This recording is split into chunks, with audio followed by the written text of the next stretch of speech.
This is a Heart and Hand production.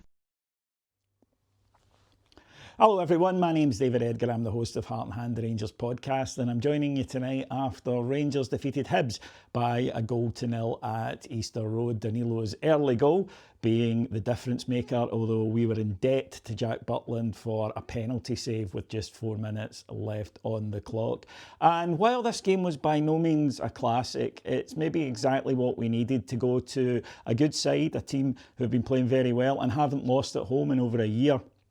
16 games unbeaten at Easter Road, and to get the victory. And it was a scrappy match, but Rangers competed in a way that they hadn't done throughout the season. There are still flaws to be addressed. The side was, I thought, a little bit lacklustre in the last third. We didn't create anywhere near enough, and we need more cutting edge from our forwards. But we were resolute, we worked hard, and in the first half an hour, I think we saw what Danny Rule is trying to do with the side there. We were pressing, we were on the front foot, we were aggressive, and we were dominant, and we were rewarded with a superb goal actually. Hibs gave the ball away in the edge of the box because we pressed them.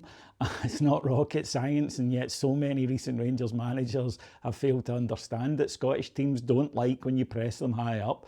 But when the ball came through eventually, Chamiti passed it to Danilo. He takes a lovely touch where he just rolls the ball back inside with his studs. That opens up the whole goal for him, and the keeper doesn't know if he's going to curl one in at the far post or whip it back across to the back post, and that's what he does, and it's perfect. It was a great goal by Danilo, who just looks as though he's got a new lease of life under Danny Rule.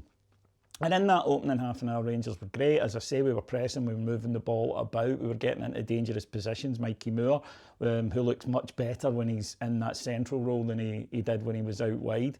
But then we began to revert to type a little bit. We stopped doing what we'd been doing, and we started giving the ball away a wee bit, and Hibs got back into it. They had one chance where a ball was played over Giga, and the good save by Jack Butland, and then a few minutes later the same thing happened, but this time Giga got back for a marvellous recovery tackle. The second half was very scrappy indeed. There were not a lot of chances at either end, and I think what happened towards the end though was that Rangers dropped further and further and further back. And that's nerves, and it's because we haven't kept a clean sheet since Scott Simon was in charge. So I think that was in their minds. And of course, Hibs were just chucking on attackers and we couldn't get out. We need to get more up front. Chamiti started tonight and I thought he was poor. His hold-up play has got to be better. He's a big lad. He's got the physical attributes to do better in these circumstances, and he has to do more. But Gassama came on and he wasn't holding on to the ball or creating much either. And as I say, we dropped further and further and further back. Again, Hibs weren't creating much, and I want to give our much maligned defence some credit for that because they were working hard. And Connor Barron, who had been excellent, he'd been really good in the centre of the park, but he was tired and you could see it, and it's a mistake by Tav. He slips, which allows Hoylett to get the ball, drive into the box, and Connor Barron waves a lazy leg at him. And at that point, I uttered a stream of swear words that were very, very bad in nature, because I thought, here we go again, we've seen it again.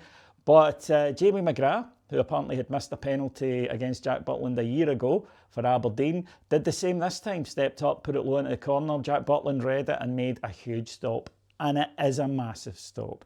And then Rangers were able to see it out despite the best work of John Beaton. On John Beaton, this is not Sir Greats with one. He's a terrible, terrible referee. He's inconsistent. He guesses decisions rather than giving what he sees. And tonight he was given everything. Any physical contact at all he was given. And that made the game, just as a spectacle, nothing.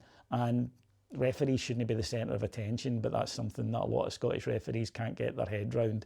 So we see the game out, and like I say, in a strange way, that was kind of what we were needing. I'd have loved to have turned up and pumped him 4-0 and been playing champion football, but when you're in recovery mode like we are, then that's unlikely to happen really quickly. But what I will say is, for Danny Rule, first of all, that's the kind of thing that wasn't happening for us, so a manager that brings a wee bit of luck to the table as well, I will take.